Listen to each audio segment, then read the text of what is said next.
What if I told you that $100 crankbait you just bought is completely useless? Not because it's the wrong color, and not because you're fishing the wrong spot. It's useless because of the cup of coffee you drank this morning. Sounds crazy, right? Well, stick around. We're about to uncover the single biggest mistake that 90% of fishermen make before they even lock their front door. It's a simple, silent habit that ruins your entire day on the water, and you probably don't even know you're doing it. By the end of this video, you'll understand exactly why some days the bite is just off. And I promise you it has very little to do with luck.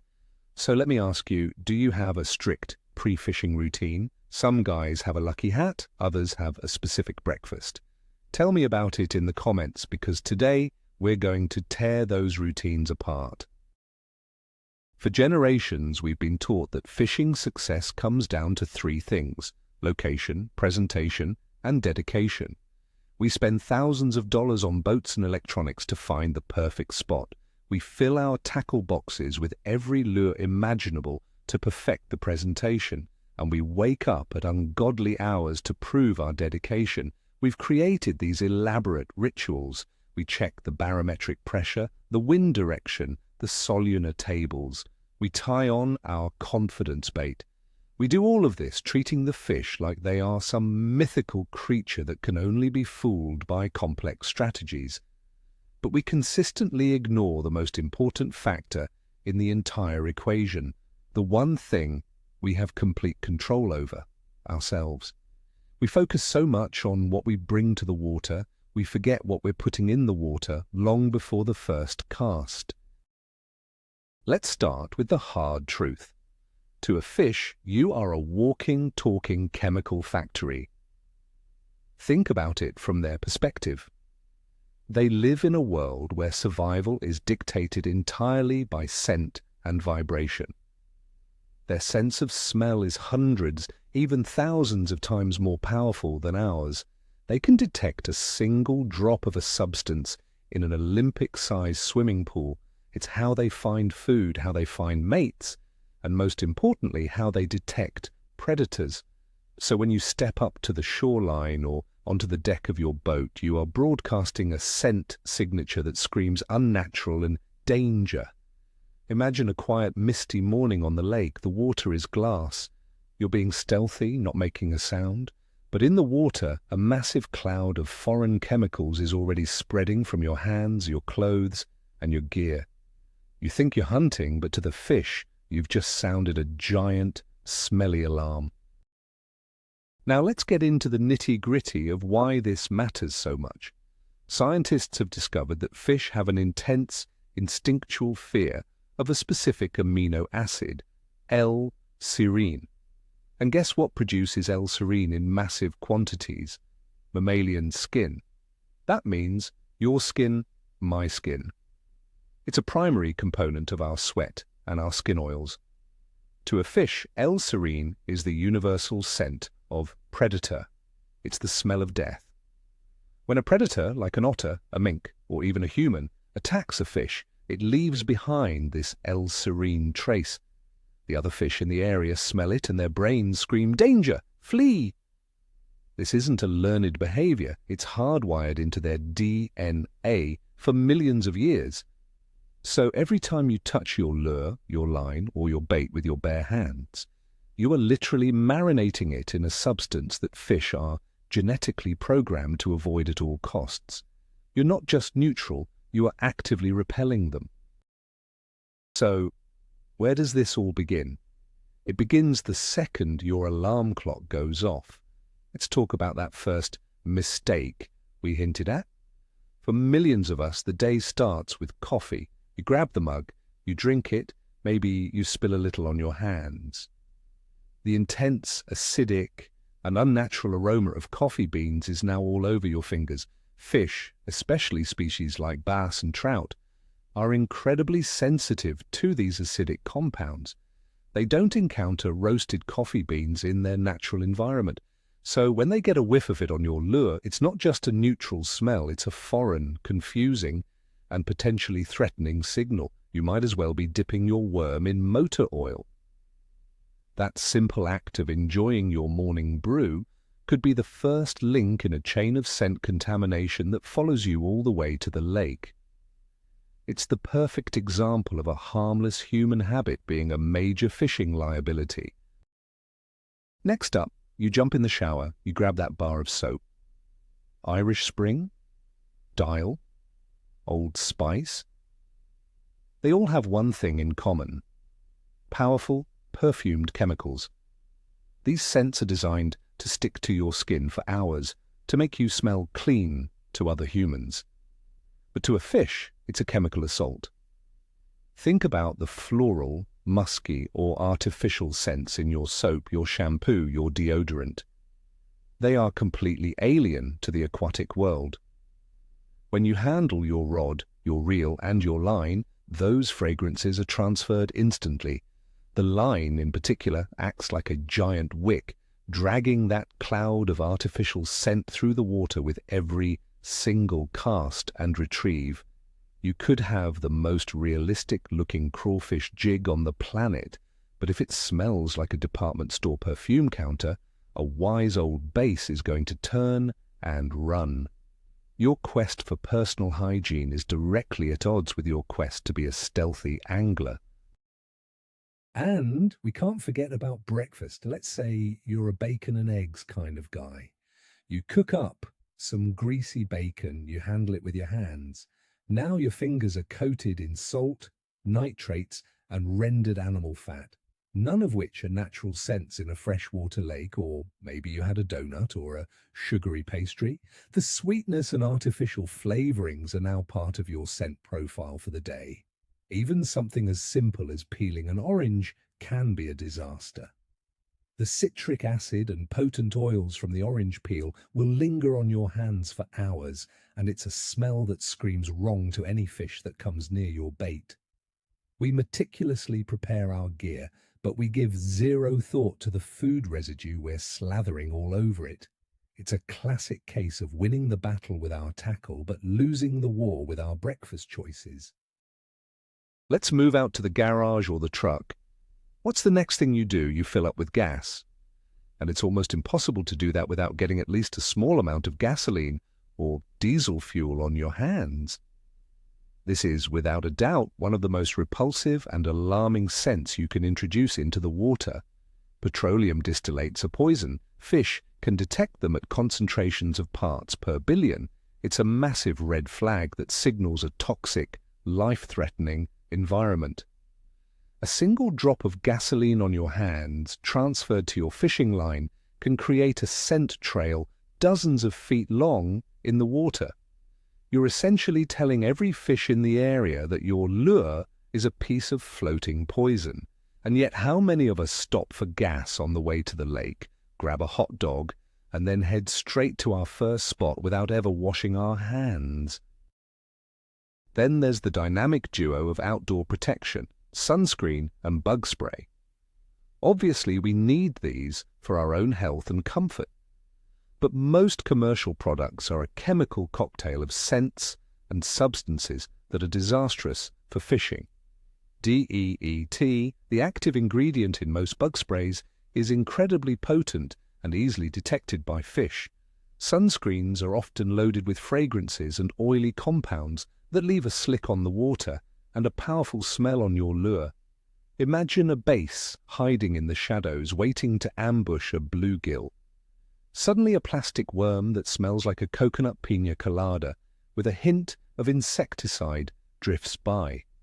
The base isn't going to think food, it's going to think, what on earth is that? And move on.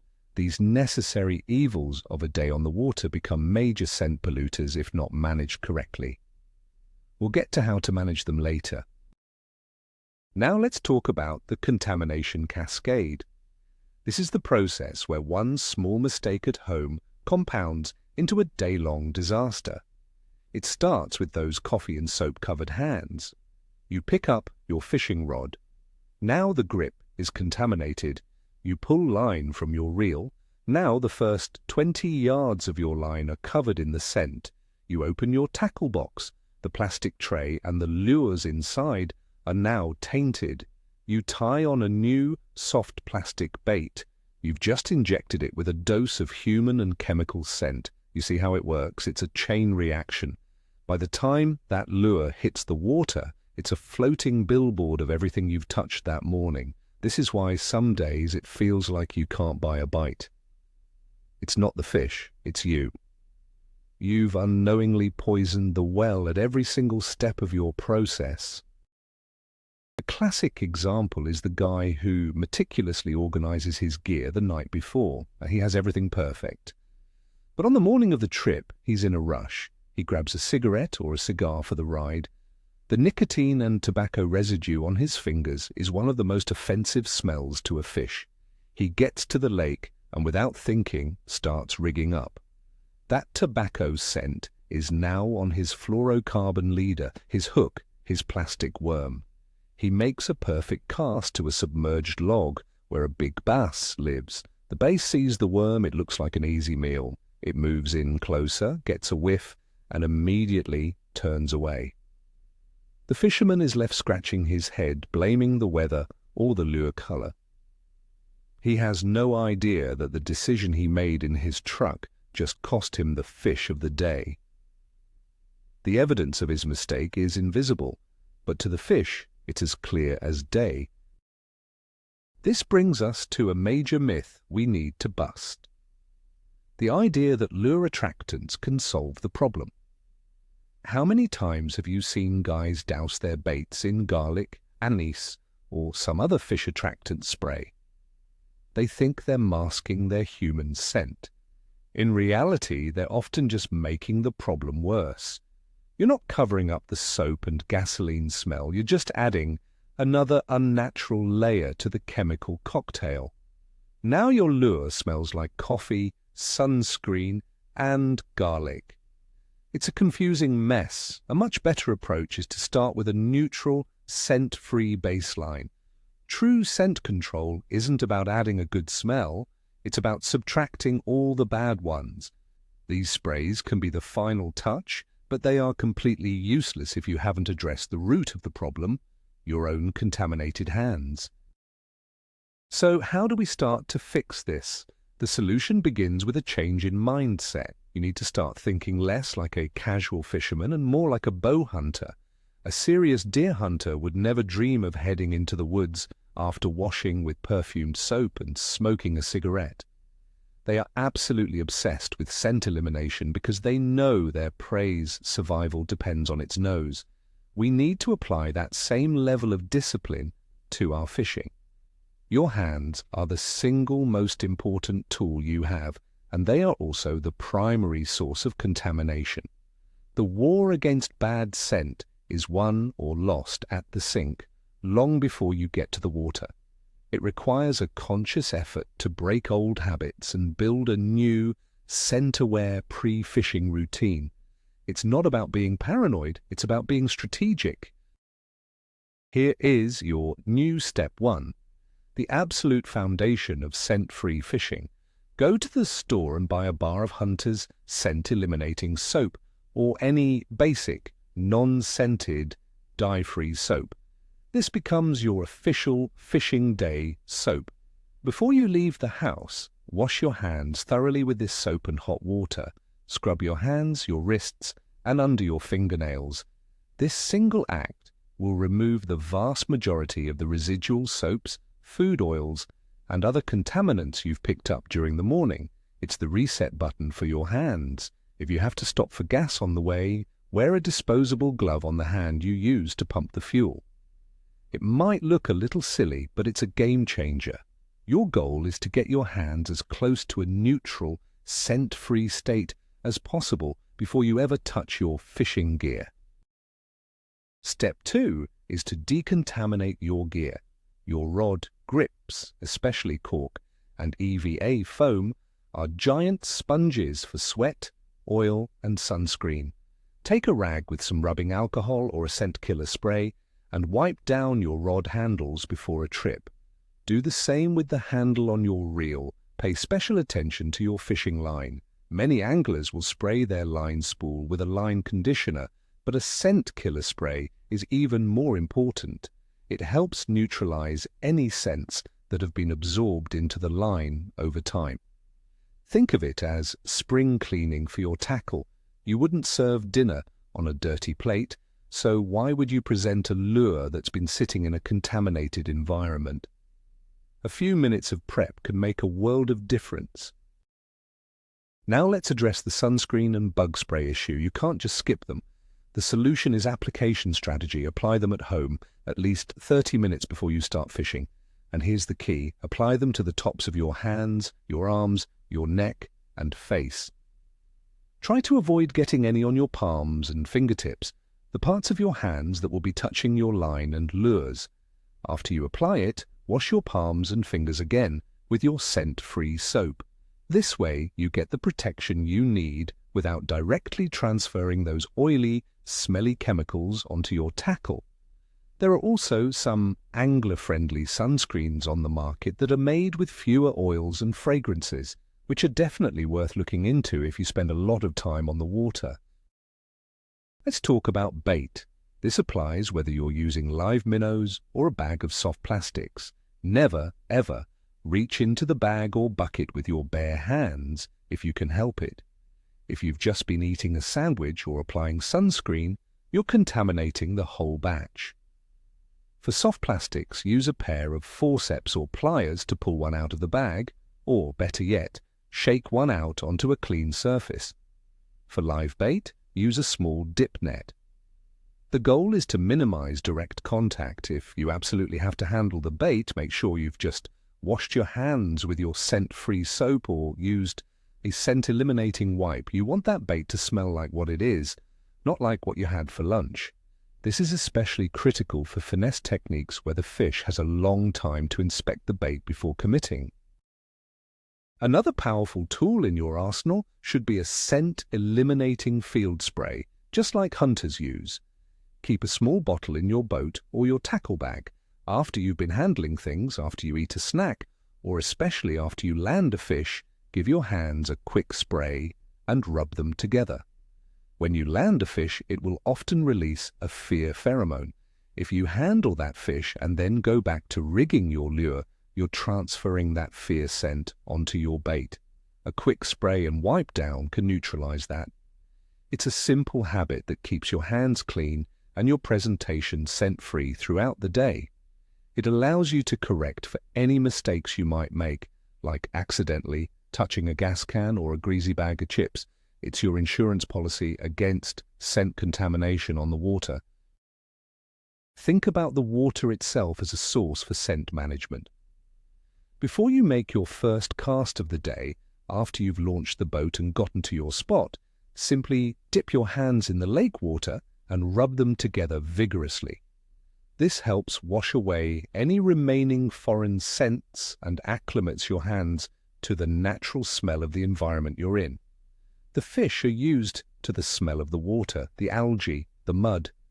By rinsing your hands in the lake, you're helping to mask your own human signature with the local cover scent. It's a free, simple, and surprisingly effective trick that many old-timers swear by. It's the final rinse cycle before you start fishing, ensuring that the first thing your lure touches is a hand that smells like the lake itself. Let's put this into a real-world scenario. Two anglers are fishing the same bank, 50 yards apart. They're both using the same Senko, same color, same rigging. Angler A started his day with a greasy breakfast, a cigarette on the drive, and filled his boat with gas without washing his hands. He's been fishing for an hour and hasn't had a single bite. He's frustrated, blaming the fish. Angler B started his day by washing with unscented soap, wore gloves to pump his gas, and rinsed his hands in the lake before he started. On his third cast, he feels that subtle tick and sets the hook into a 5-pound base. What's the difference? It's not luck. Angler B presented a bait that smelled natural and safe. Angler A presented a bait that smelled like a toxic chemical spill. The fish made the choice. This principle becomes even more critical in high-pressure situations or when targeting finicky species. Think about clear water sight fishing for spooky bass on their beds, or trying to tempt a wise old brown trout in a crystal-clear stream. In these scenarios, the fish can see everything perfectly. They are on high alert. The slightest unnatural cue, a jerky movement, a strange color, or an odd smell will send them fleeing. Your scent is a massive unnatural cue. In these delicate situations, scent control isn't just a bonus, it is absolutely mandatory for success. It can be the single deciding factor between getting the fish of a lifetime to bite or just watching it swim away, completely uninterested in what you're offering. It separates the consistently successful anglers from the ones who just get lucky every now and then. Ultimately, what this all boils down to is respect for the animal you're pursuing.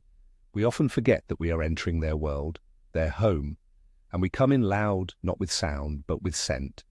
By making a conscious effort to minimize our chemical footprint, we become better predators. We learn to use stealth not just in our movements, but in our very presence. It forces you to be more deliberate and more aware. It's a deeper level of fishing. It's the difference between just chucking lures and hoping for the best, and truly hunting your quarry, using every advantage you can. And the biggest advantage you can give yourself is to simply not alert the fish that you are even there. The best angler is the one the fish never knows was on the water. So that one big mistake we make before we even leave the house, it isn't just one single thing. It's an entire mindset. It's the coffee, the scented soap, the gasoline, the breakfast sandwich, the bug spray. It's the fundamental misunderstanding of our own impact on the aquatic environment. The real aha moment, the turning point, is when you realize that for years you've been meticulously choosing the perfect lure while simultaneously dipping it in poison with your own hands. The most important piece of gear you own is not your rod or your reel. It's a simple 10-cent disposable glove you wear at the gas station and a $1 bar of unscented soap. This one shift in focus, from obsessing over what the fish see to controlling what they smell, can and will fundamentally change your catch rate. It's the secret variable that's been hiding in plain sight all along. Thank you so much for watching. If this video gave you a new perspective on your pre-fishing routine, do me a favor and hit that like button, and make sure you're subscribed so you don't miss what's coming next. Now, I want to hear from you. Be honest. What is the one scent or habit from your morning routine that you are now going to eliminate before your next trip? Let's get a conversation going in the comments below.